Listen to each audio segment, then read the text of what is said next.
Kind of cell हमने कौन सा किया था? That was electrochemical cell, right? Electrochemical cell में हमने बोला दैट द एनर्जी कौन सी? Chemical energy that is converted to electrical energy, और जो रिएक्शंस होते हैं वो स्पॉन्टेनियस होते हैं, राइट? रिडॉक्स रिएक्शन होती है जिसकी वजह से इलेक्ट्रॉन्स मूव करते हैं और इलेक्ट्रिसिटी जो है वो पास होने लग जाती है through a cell.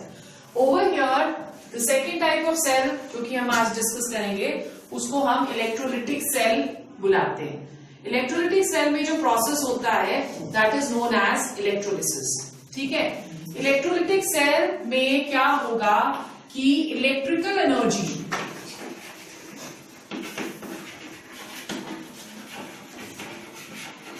is converted to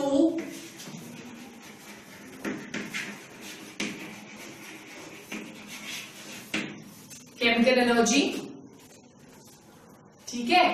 और इसमें रिएक्शंस जो होते हैं दे आर नॉन स्पॉन्टेनियस, मतलब कि हम बाहर से एनर्जी प्रोवाइड कर रहे हैं in the form of electric current, as a result of which reactions इसमें स्पॉन्टेनियस तभी होंगे अगर हम बाहर से इलेक्ट्रिक करंट इसमें सप्लाई करते हैं।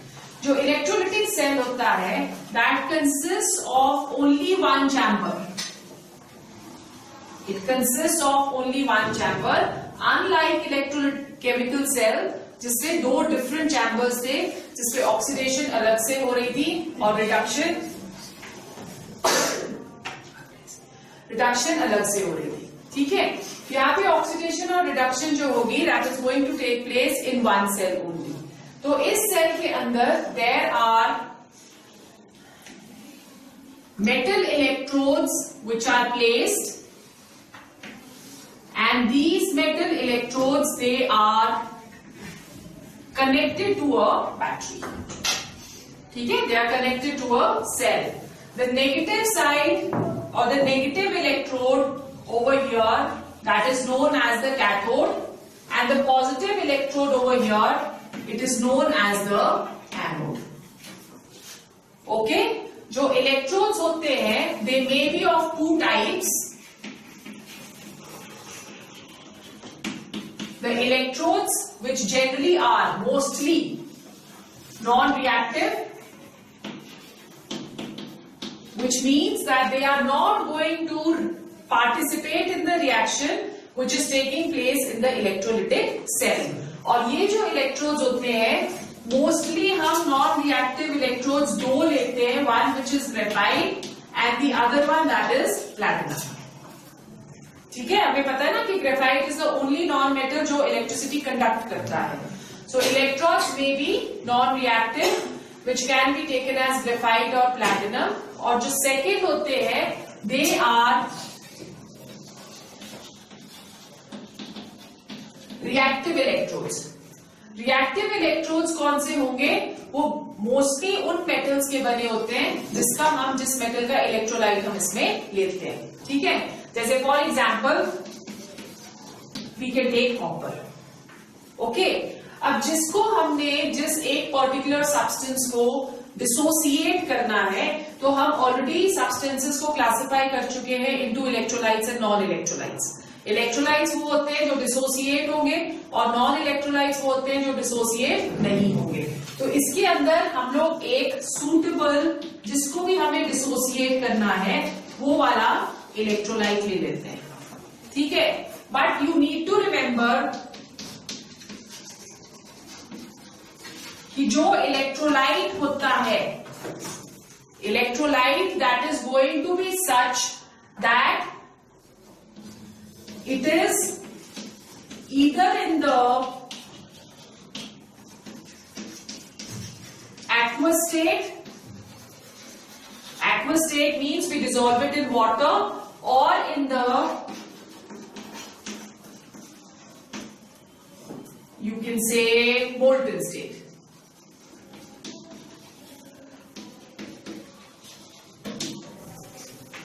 ठीक है? अगर हम सॉलिड स्टेट में इलेक्ट्रोलाइट लेंगे the reaction will not take place. So इधर हमारा जो इलेक्ट्रोलाइट है वो होना चाहिए मोल्टेन स्टेट में या होना चाहिए एक्वस स्टेट में, ठीक है? Only there it is going to dissociate into ions. In this case, the electricity that is conducted by movement of ions. There are two types of ions which will be formed by the dissociation of electrolyte. One which is known as the cations. ठीक है? Cations, they are positively charged, and the cations, they are going to move towards cathode. Okay, अब cathode की तरफ move करेंगे तो cathode में क्या होती है, reduction of cations is going to take place. Reduction का मतलब it is going to gain electrons and deposit as a solid on the cathode. ठीक है. Whereas when we are talking of the second type of ions, वो होते हैं anions which are going to be negatively charged and they move towards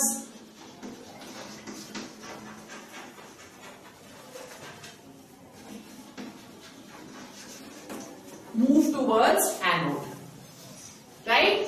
और anode पे क्या होगी, इनकी oxidation, that is loss of electrons is going to take place and the anions are liberated towards the anode. ठीक है. सो ये एक electrolytic cell है और इलेक्ट्रोलिटिक सेल में हम लोग एक सेट ऑफ लॉज फॉलो करते हैं which is known as the Faraday's laws. What are these Faraday's laws?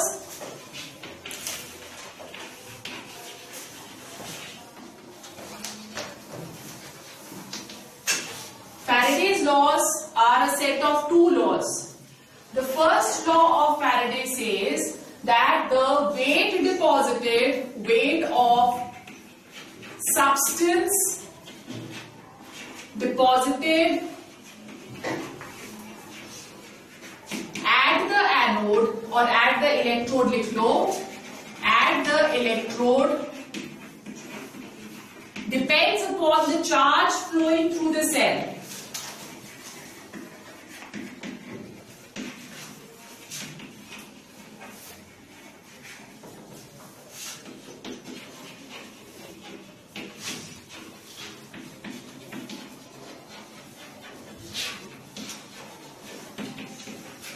Depends upon the charge flowing through the cell. ठीक है. If the weight of the substance that is taken as W and the charge flowing through the cell is taken as Q, then mathematically W is directly proportional to Q. तो जितना ज्यादा charge flow करेगा through a cell, उतना ही ज्यादा weight of the electrode that is going to be deposited. ठीक है. हमें पता है कि Q that is equal to IT. So W that will become equal to directly proportional to IT, where I that is the current flowing through the cell and T that is equal to time. ठीक है. Or we say that W that is equal to ZIT, where Z is the electrochemical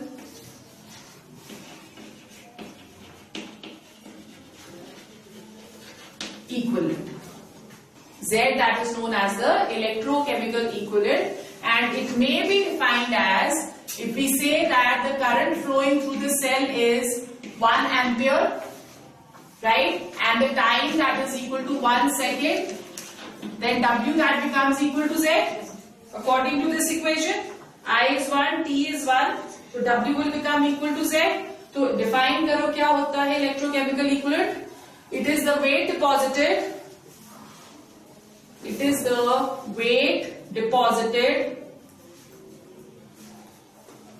at the electrodes when 1 ampere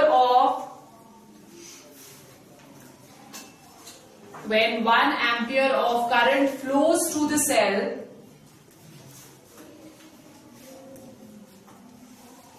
in 1 second.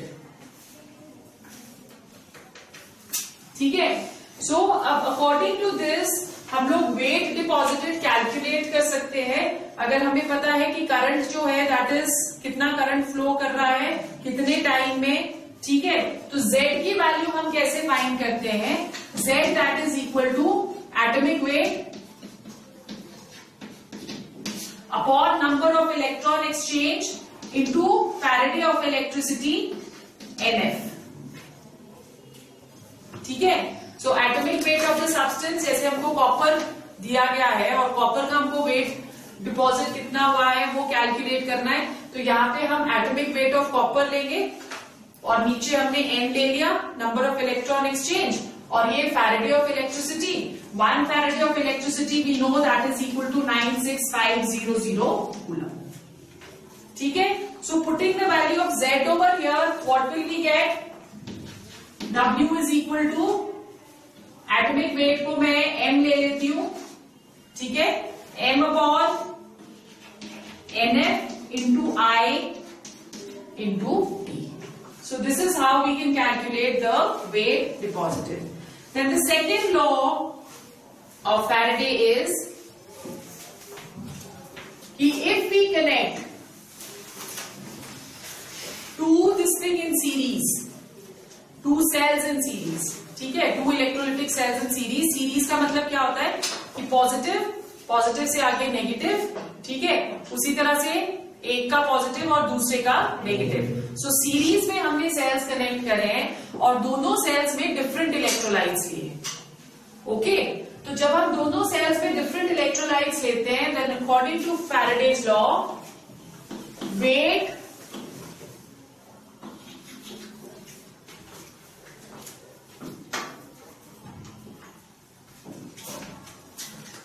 of first substance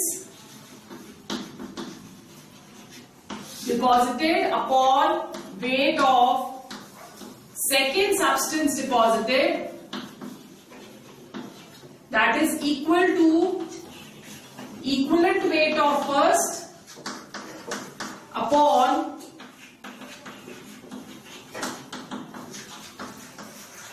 equivalent weight of second.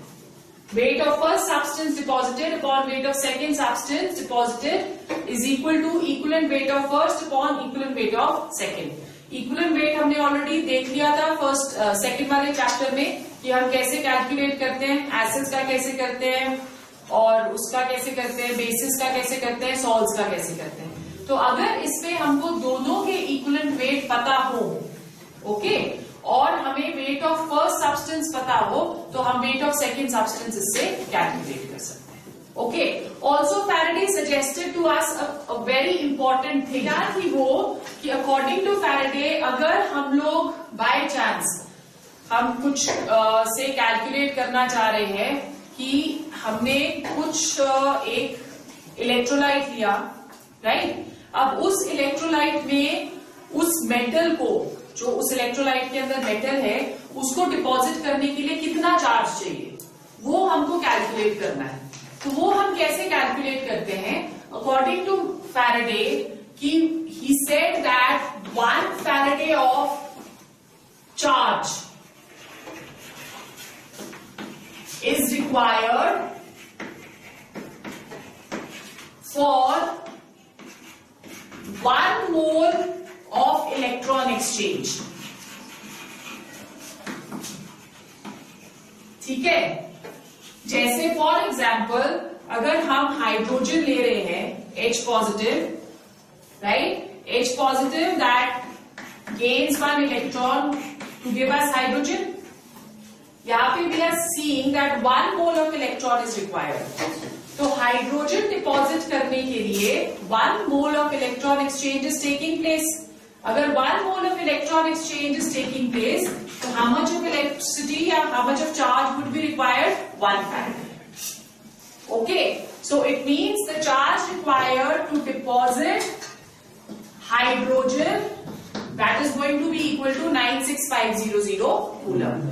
But if similarly हम लोग Cu2 positive लेते हैं, we can see over here to deposit Cu 2 mole of electrons are required, या 2 mole of electron exchange is taking place. तो यहाँ पे charge कितना चाहिए हमें, 2 फैराडे.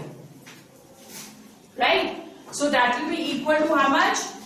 96500 into 2 coulombs. ठीक है? Similarly, अगर हम Al3 पॉजिटिव ले रहे हैं तो 3 electron exchange is taking place to deposit aluminium. So charge over here that will become equal to 3 Faraday is equal to 96500 into 3 coulombs. ठीक है? Is it clear? So these are the Faraday's laws. इसमें से एक छोटा सा तुम्हें numerical भी आ सकता है, तो हम एक बहुत इजी सा क्वेश्चन इसमें करने वाले हैं. Write down the question. Your question is a solution of copper sulfate. A solution of copper sulfate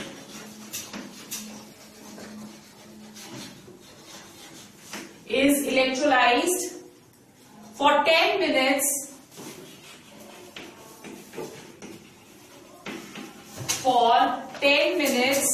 with a current of 1.5 amperes.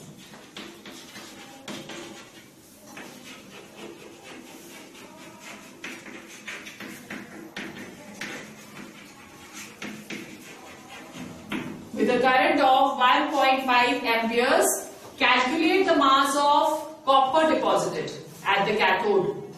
Calculate the mass of copper deposited at the cathode. ठीक है? So यहाँ पे हम Faraday का first law लगाएंगे. W that is equal to ZIT, right? And Z we say that is equal to atomic mass upon NF into I into T. ठीक है? Atomic mass of copper that is equal to 63.5. Current flowing कितना उन्होंने दिया है? 1.5. और time कितना दिया है उन्होंने? 10 minutes. Minutes have to be converted into seconds. So 10 into 60. Okay. Divided by copper में 2 electron exchange होता है ना? So 2 into 96500. Right?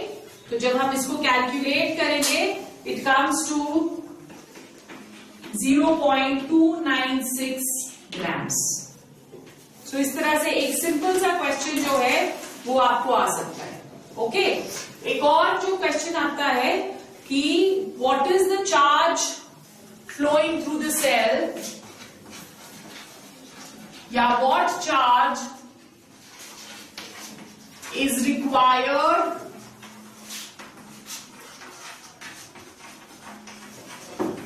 for the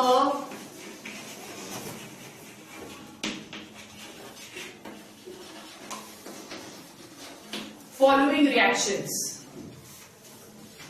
Okay, reaction हमको दी हुई है. The first reaction given to us is Al3 positive plus Al3 positive to Al, right? Second reaction हमें दी है MnO4 negative to Mn2 positive. Now in both the cases हमें क्या करना है? We have to calculate the electron exchange. जब हम Al3 positive से Al में जा रहे हैं तो 3 electron exchange हो रहा है ना? So इसके मतलब चार्ज हमें कितना चाहिए? 3 Faraday. या अगर उन्होंने कूलम्स में पूछा है तो चार्ज हमें कितना चाहिए? 3 into 96500 coulomb. In this case हमें पहले इलेक्ट्रॉन एक्सचेंज कैलकुलेट करना पड़ेगा. किस बेसिस पे? On the basis of redox reactions. आपने 11th में करी है तो हम यहाँ पे इलेक्ट्रॉन एक्सचेंज फाइंड करते हैं. In this MnO4 negative that is converting to Mn2 positive. Let's calculate the oxidation number of manganese over here. आता है ना? X plus oxygen का क्या होता है? -2. 4 2s are 8. So this is going to be x minus 8 that is equal to -1. So x becomes equal to 7. ठीक है? सो यहाँ पे ऑक्सीडेशन स्टेट मैंगनीज की है +7. अब ये +7 से +2 जा रहा है, तो 7 - 2 that is equal to 5 electron exchange, और ये रिडक्शन हो रही है because there is decrease in oxidation number. तो यहाँ पे हम इसको इस तरह से लिख सकते हैं 5 इलेक्ट्रॉन्स, है ना. सो अगर 5 इलेक्ट्रॉन एक्सचेंज हो रहा है यहाँ पे, तो इसका मतलब हमें कितना फैराडे ऑफ इलेक्ट्रिसिटी चाहिए? 5 Faraday of electricity to bring about this reaction, right. So 5 Faraday of electricity का मतलब हुआ 5 × 96500 कूलम्स. ठीक है, हैव यू अंडरस्टूड? सो इस तरह के क्वेश्चंस हमको इस सेक्शन में से आते हैं. Then we go on to the electrolysis of certain substances, products of electrolysis.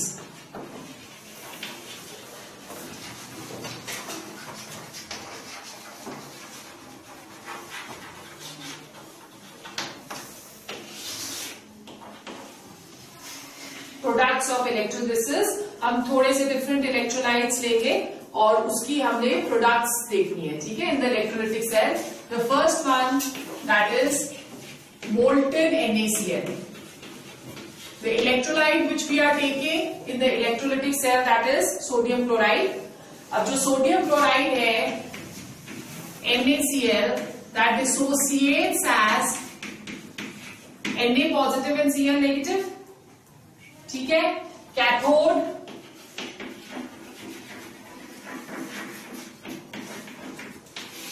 Cathode पे जो रिएक्शन होगी reduction reaction, Na positive +1 electron to get Na, और एनोड पे जो रिएक्शन होगी that is going to be oxidation reaction. So यहाँ पे Cl negative -1 electron to give us Cl. ये आपको आ सकता है ऐसा, अच्छा, किसी भी एक इलेक्ट्रोलाइटिक सेल का Cl plus Cl to give us Cl2. Over here there are two reactions which are taking place. The first reaction is the primary reaction, ठीक है, and the second reaction is the secondary reaction. ठीक है, clear हो गया? Okay, अब हम लोग molten NaCl की जगह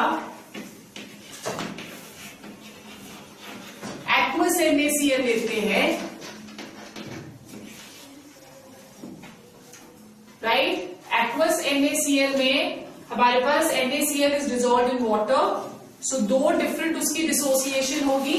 एक होगी NaCl की give us Na positive plus Cl negative, right, और वाटर भी डिसोसिएट करता है to give us H positive and Cl negative. अब यहाँ पे आप रिएक्शन में देख रहे हो कि there are 2 cations and there are 2 anions. तो कैथोड पे both the cations they are going to run towards the cathode. That is, Na positive is going to gain 1 electron to give us Na. In a similar manner, H positive will gain an electron to give hydrogen. अब कौन सी reaction इसमें feasible होगी वो हमको देखना है. जब हम E0 वैल्यूज देखते हैं, जो डेपोजिशन होता है किसी भी एक सब्सटेंस का किसी इलेक्ट्रोड के ऊपर, तो वो उसकी किसके ऊपर डिपेंड करेगा? E0 वैल्यू के ऊपर, right. E0 value for sodium that is given as -2.71 volt, and E0 value for hydrogen that is given as 0 volt, right. अगर आप इलेक्ट्रोकेमिकल सीरीज हमने पढ़ी थी उसके बारे में सोचेंगे तो इलेक्ट्रोकेमिकल सीरीज में हमने बोला था कि जिसकी ज्यादा नेगेटिव वैल्यूज होती है उसमें टेंडेंसी रहती है टू गेट ऑक्सीडाइज्ड, है ना. जिसकी ज्यादा नेगेटिव वैल्यू होगी that is a good reducing agent. तो रिड्यूसिंग एजेंट का मतलब हुआ वो सेल्फ ऑक्सीडाइज होगा. ओके, यहाँ पे हम देख रहे हैं कि ज्यादा नेगेटिव वैल्यू जो है वो सोडियम की है.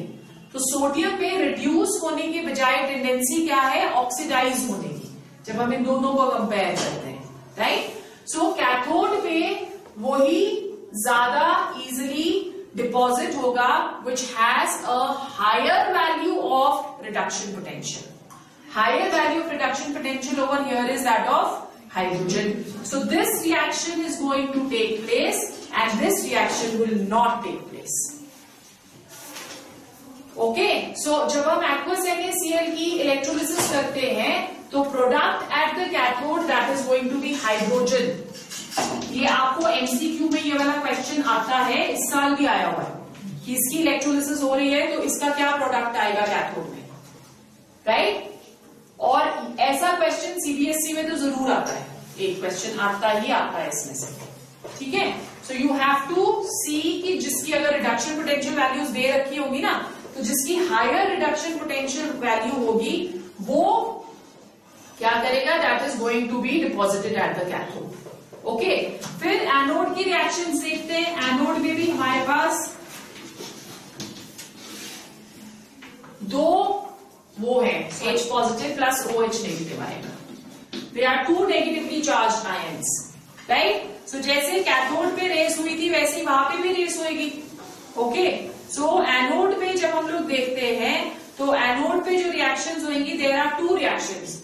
The first reaction that is Cl negative that loses one electron to give us Cl, and the second reaction is 4OH negative, it loses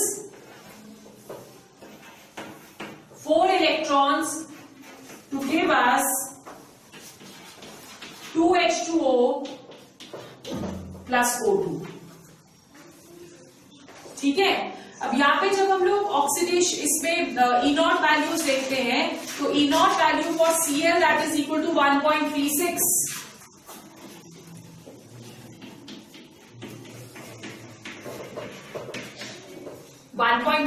volt, whereas जो नीचे वाले का है E not that is 1.23 volt.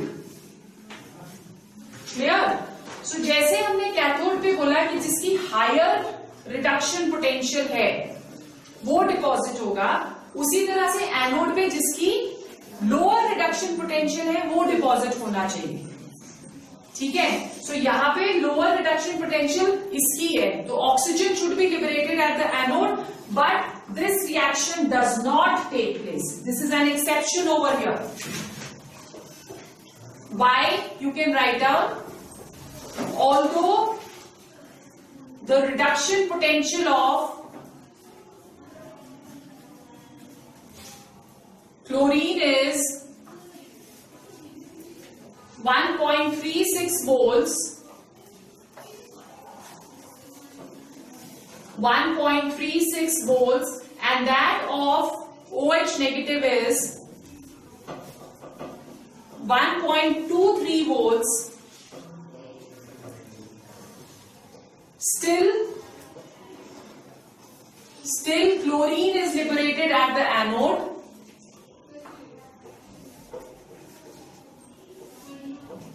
due to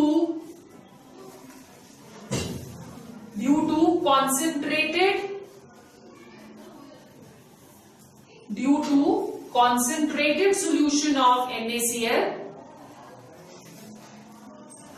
and secondly due to over voltage.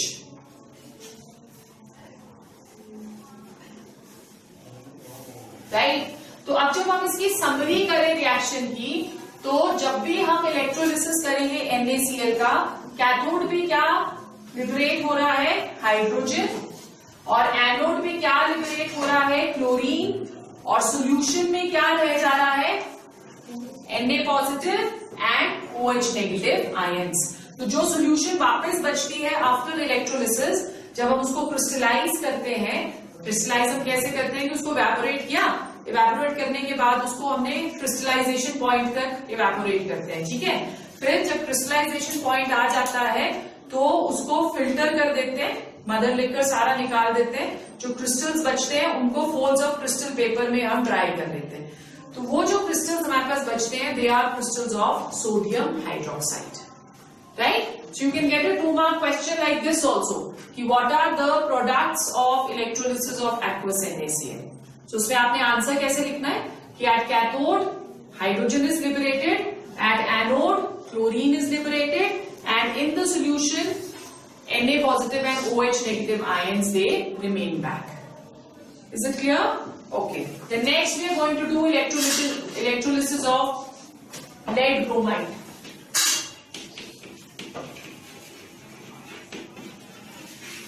Electrolysis of molten lead bromide. This is very simple. ठीक है, यहाँ पे again PbBr2 that is going to dissociate as Pb2 positive plus 2Br negative. Cathode reaction.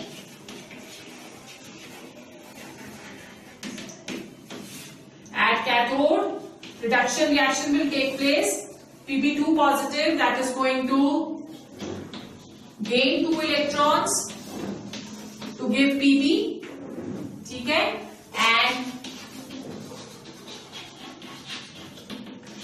at anode 2Br negative they are going to lose 2 electrons to give bromine. So cathode पे lead is going to be deposited and anode पे bromine that is going to be liberated. ठीक है. The next is electrolysis of aqueous copper sulfate.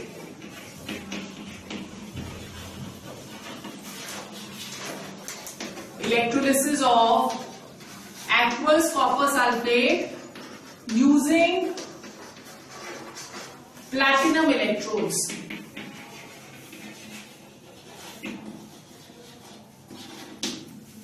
Platinum electrodes. Non-reactive electrodes हम यहाँ पे ले रहे हैं. ठीक है,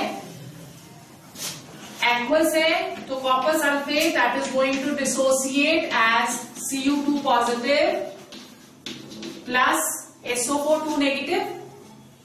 ठीक है, and water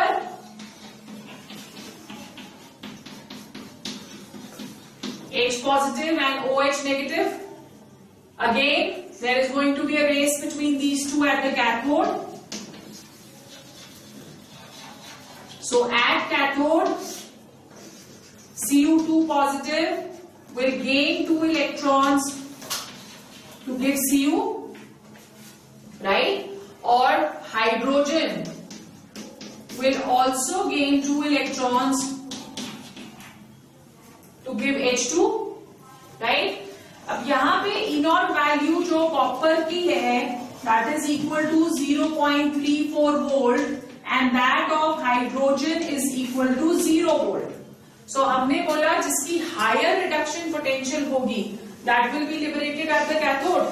So higher reduction potential copper की है, so copper will be deposited at the cathode. Similarly when we are talking of SO4, अब यहाँ पे SO4 भी नहीं liberate होता है. SO4 की reaction does not take place. On the contrary, only the reaction of OH negative that is going to take place over here.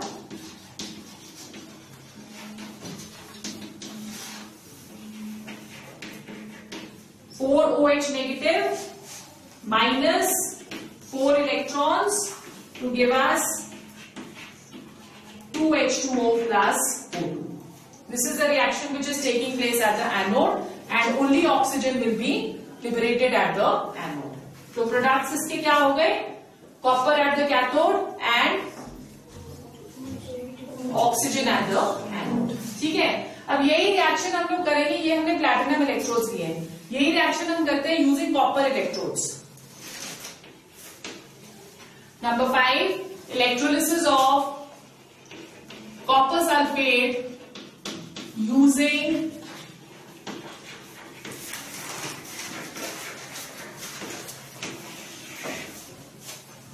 Copper electrodes. ठीक है, सो कॉपर इलेक्ट्रोड जब यूज करेंगे तो ऊपर वाली रिएक्शंस तो सेम हो जाएंगी. Copper sulphate dissociates into Cu2 positive plus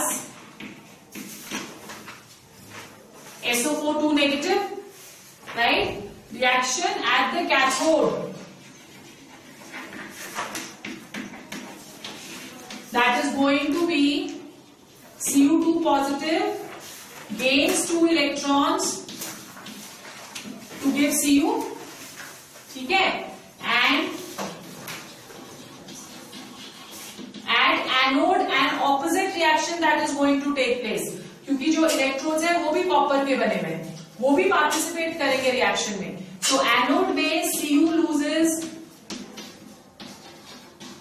2 electrons to give Cu2 positive.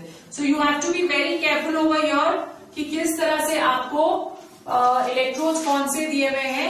अगर आपको इलेक्ट्रोड्स दिए हुए हैं प्लैटिनम के, तो तब इन दैट केस कैथोड पे लिबरेट हो रहा है कॉपर और एनोड पे लिबरेट हो रहा है ऑक्सीजन. पर अगर हमें कॉपर इलेक्ट्रोड्स दिए गए हैं तो कैथोड पे कॉपर और एनोड पे Cu2 पॉजिटिव. ठीक है, इज इट क्लियर?